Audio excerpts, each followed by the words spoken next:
9 de la mañana con 31 minutos. Hace 5 años que se implementó el postnatal parental, una ley que extendió el descanso maternal por el nacimiento del niño a casi 6 meses, con la posibilidad de traspasar este periodo al papá también.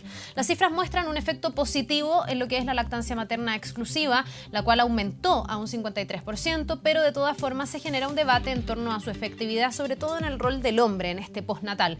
Vamos a conversar del tema con el encargado del Programa Nacional de Salud de la Infancia del MinSal, Carlos Becerra, que ya está con nosotros aquí en el estudio. Carlos, bienvenido. Muchísimas gracias por esta entrevista. Bien, partamos hablando de lo que sí, al parecer, ha sido efectivo, que es uno de los objetivos del postnatal extendido, que es, de alguna manera, favorecer, proteger la lactancia materna exclusiva, que según todos los expertos es absolutamente relevante para el futuro de ese recién nacido. Estamos en torno a un 53% de mamás que están optando por esta lactancia materna exclusiva, durante esos primeros 6 meses. ¿Es como para ponerse contentos? Un 53% es como justo la mitad y un poquitito más. Yo no sé cuál es la meta y cuál es el balance a 5 años. Bueno, estamos contentos porque el año 2015 logramos un hito que fue pasar por primera vez la barrera del 50% de lactancia materna exclusiva al 6º mes de vida. Habíamos tenido un periodo de descenso de la prevalencia de lactancia materna exclusiva entre el año 2008 al 2011. En octubre del 2011 se implementa la ley de extensión del postnatal y entre el 2011 y el 2014 hay alrededor de 3 puntos de aumento, de 3 puntos porcentuales de aumento en la lactancia materna. Pero entre el 2014 y el 2015 tuvimos un salto cualitativo muy cuantitativo que significó pasar de alrededor de 48% al 53% actual, lo cual es una muy buena cifra, digamos, comparada con lo que sucede en otros países. No obstante, nosotros pensamos que podemos llegar a cifras mayores. De hecho, hay regiones del país que tienen prevalencia de lactancia materna exclusiva al 6º mes de 60% o mayores. Por lo tanto, nuestra meta es avanzar en lo posible hacia lograr ese 60%. ¿Están detectadas cuáles pueden ser las trabas para no tener cifras incluso mayores? Entendiendo que es una buena noticia, claro, que vayamos en franco aumento. Claro. Y ojalá que cada día sean más, porque la lactancia materna, insisto, y hemos hecho muchas entrevistas al respecto, es muy favorable para la vida de cualquier ser humano. Sí. Además es gratis, que es una cosa bien importante. Pero ¿por qué no se ha logrado más? ¿Qué pasa con ese restante de mamás que no logran, a lo mejor por opción o por dificultades y problemas, dar esta lactancia exclusiva durante los primeros 6 meses? Bueno, una de las trabas más importantes era, sobre todo para las madres que trabajaban fuera de la casa, el poder extender su periodo de lactancia. Por eso esta ley implementada de extensión del postnatal parental significaba un esfuerzo por destrabar esa barrera que existía para las madres que tenían que regresar al trabajo después de las 12 semanas de descanso postnatal. Y ello ha ido ocurriendo, yo creo que progresivamente, pero todavía subsisten algunas barreras. ¿Y cuáles son las barreras? Fundamentalmente en las madres que regresan a trabajar, muchas de ellas tienen dificultades en el proceso de amamantamiento, porque los espacios con que cuentan en sus lugares de trabajo, el acceso a las salas cunas, lugares amigables para amamantar, para extraerse leche, no siempre son los más apropiados. Entonces, una estrategia que hay que potenciar y desarrollar a futuro es que tanto las instituciones públicas como privadas, las empresas en general, faciliten este proceso de amamantamiento a las mujeres, respeten también lo que la ley establece respecto a los tiempos que la madre, por ley, tiene derecho a usar durante su periodo de amamantamiento. No obstante, también hay un grupo de mujeres que por opción no amamantan. Hay otros factores críticos que tienen que ver con el apoyo que debe recibir la madre para resolver consultas que habitualmente tiene. Nosotros hicimos una encuesta para saber qué es lo que las madres referían como problema más importante para no dar lactancia materna al niño. Y entre las razones más importantes surgieron la percepción de la madre de que, por ejemplo, tenía poca leche o que tiene leche muy delgada. Hay muchos mitos en relación a la lactancia que de pronto no son bien resueltos, muchas veces también desde nosotros como proveedores de salud.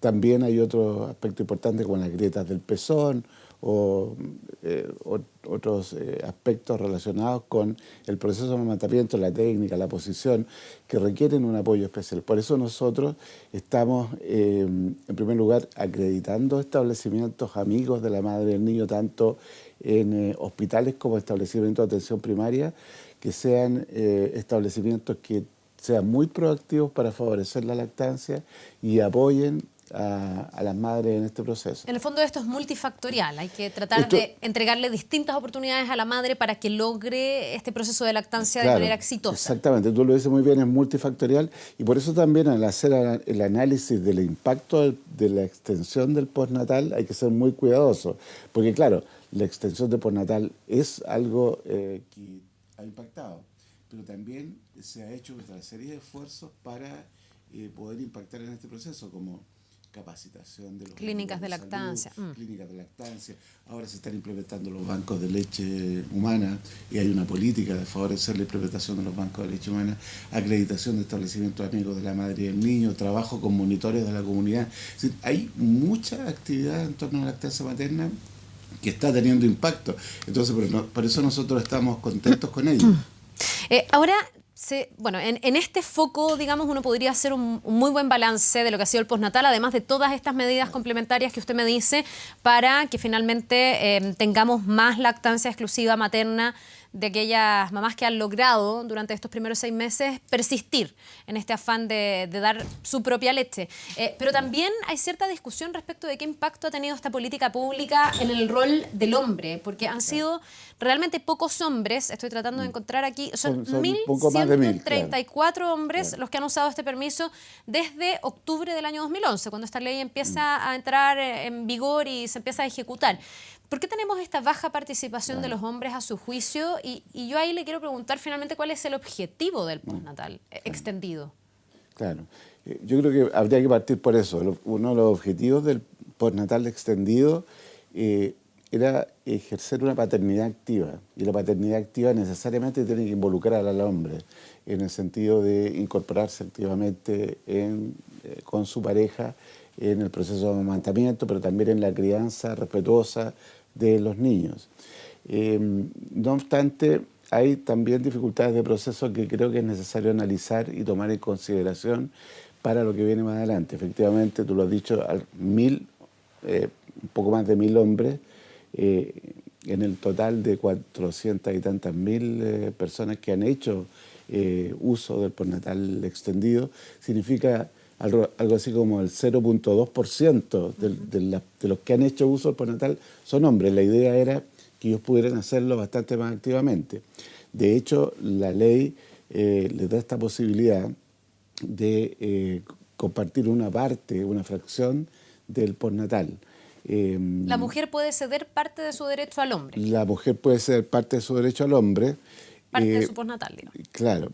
No obstante, creo que hay algunas limitaciones como, por ejemplo, las facilidades que se le dan también al hombre. Hay también un tema cultural que está muy enraizado, que es que la lactancia o la crianza es una responsabilidad de la mujer. Entonces es un factor limitante importante que hay que vencer. Ahora, Carlos, yo he escuchado tanto este argumento, pero yo tengo una discusión respecto a este argumento, porque muchas veces se dice esto es por un factor cultural, donde es muy mal mirado, por ejemplo, en las oficinas que el hombre se pide al postnatal, donde al hombre le cuesta más, donde le cargamos la mano a las mujeres. Pero yo de verdad siento hoy que cada día tenemos hombres que quieren ser más activos en las crianzas de sus hijos, pero el postnatal tiene dos problemas para que el hombre pueda hacer uso de este derecho, o tres si usted quiere. Primero, que no es un derecho del hombre, es un derecho de la mujer, que la mujer le extiende voluntariamente al hombre.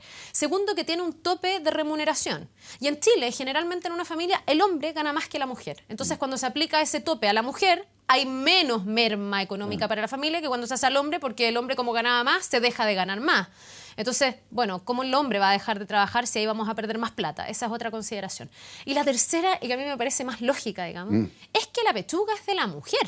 Entonces, si tenemos un postnatal que quiere preservar la lactancia materna extendida, ojalá hasta los 6, pero ojalá hasta el año, la UNICEF habla hasta los 2 años, ¿cómo le vamos a pedir a la mujer que se vaya a trabajar y le entregue parte de su postnatal al hombre si la leche la sigue teniendo la mujer? Entonces mi pregunta es, ¿no debiésemos llegar a un postnatal donde en algún periodo ambos padres, de forma conjunta, yo sé que esto debe ser carísimo, pero en países desarrollados se hace, ambos se puedan dedicar a la crianza y no sea que haya que optar entre madre o padre, porque la madre tiene el rol de amamantar por una cosa biológica y el padre quiere estar ahí, pero bueno, por respetar la lactancia y por no tener este desmedro económico, muchas veces renuncia a ese derecho o ese anhelo?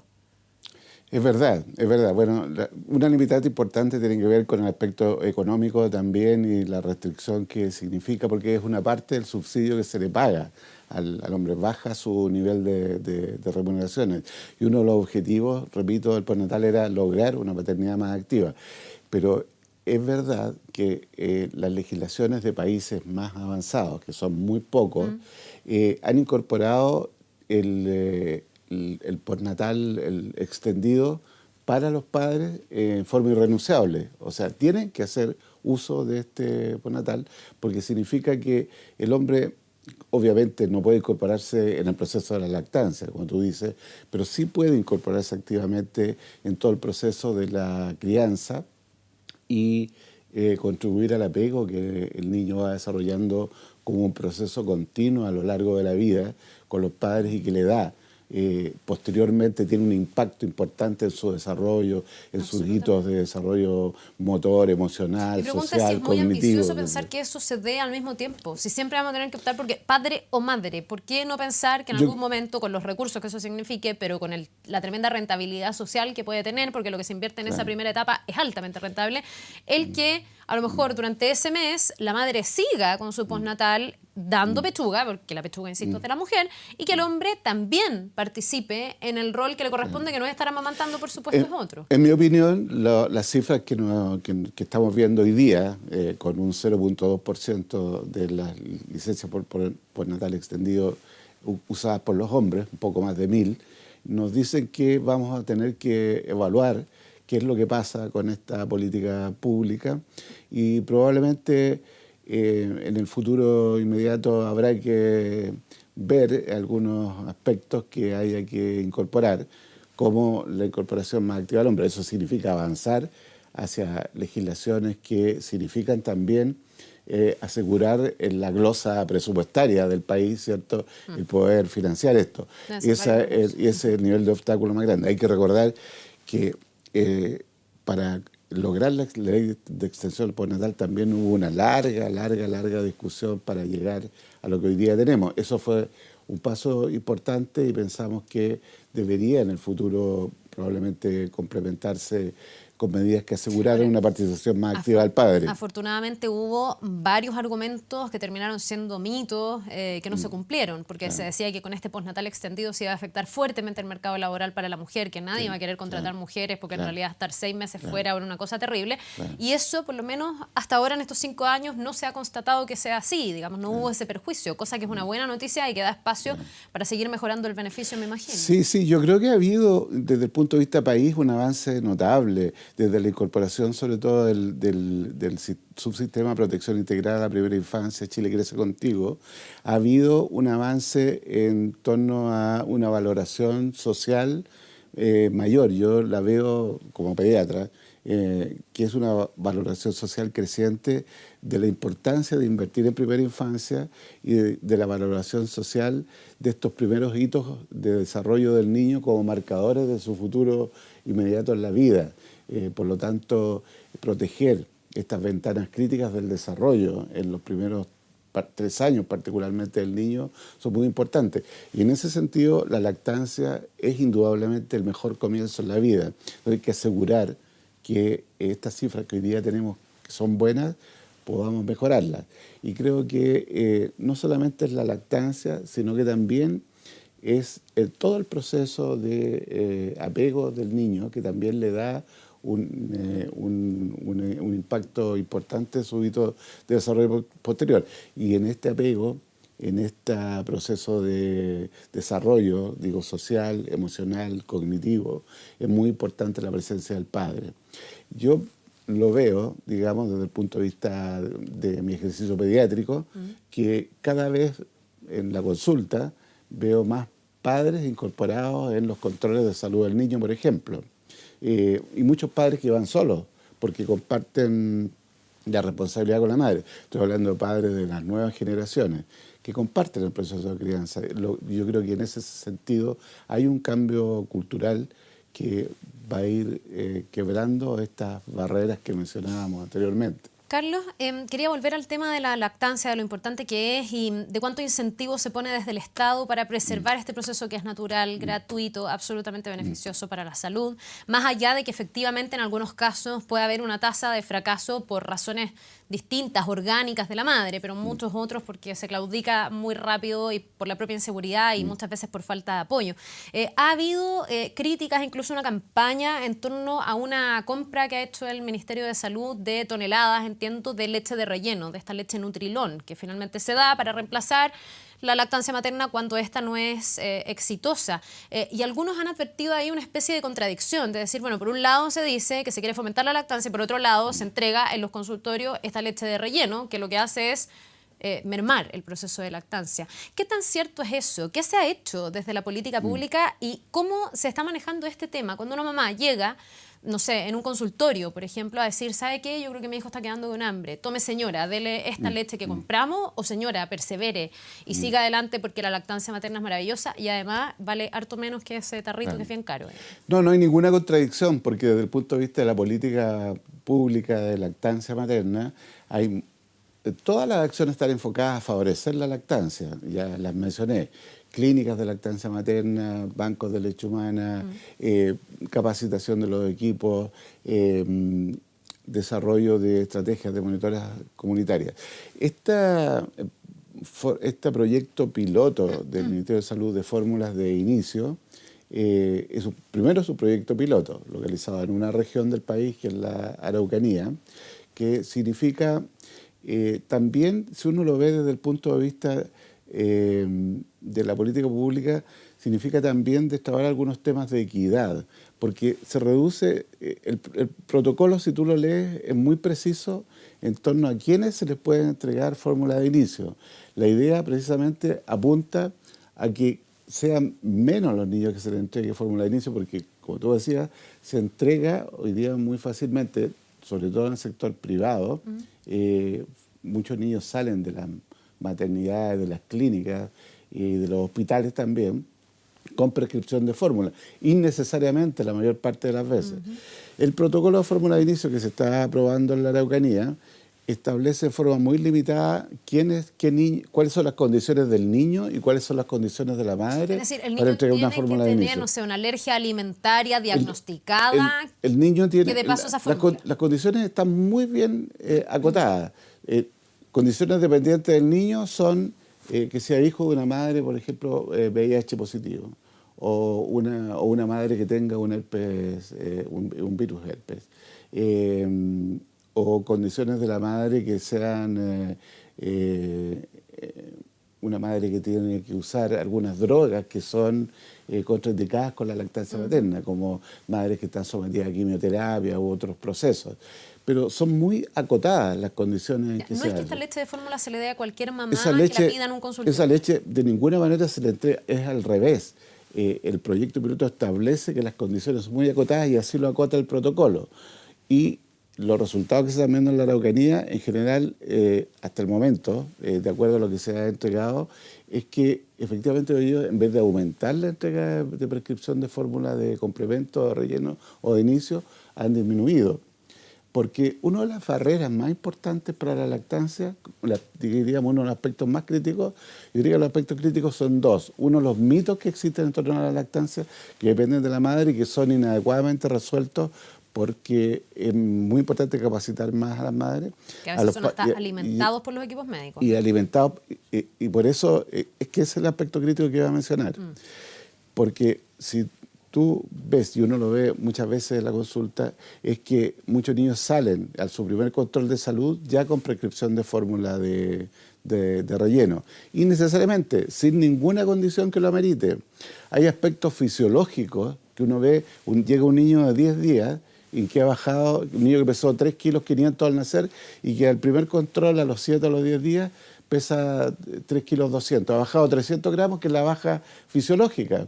Pero ese niño a veces ya ha sido visto por algún personal, pediatra, médico general, que le hace el control de salud, y entonces le indica fórmula de inicio porque considera se presume que la leche no está siendo suficiente, y eso es absolutamente inadecuado. O sea, y eso estamos tratando nosotros de potenciar en nuestro equipo una mejor capacitación, un mejor conocimiento. Estamos trabajando también muy conjunto con la Sociedad Chilena de Pediatría, la Sociedad Chilena de Pediatría, a la cual yo también pertenezco, ha tenido una acción muy activa en torno a capacitar a los pediatras de lactancia materna.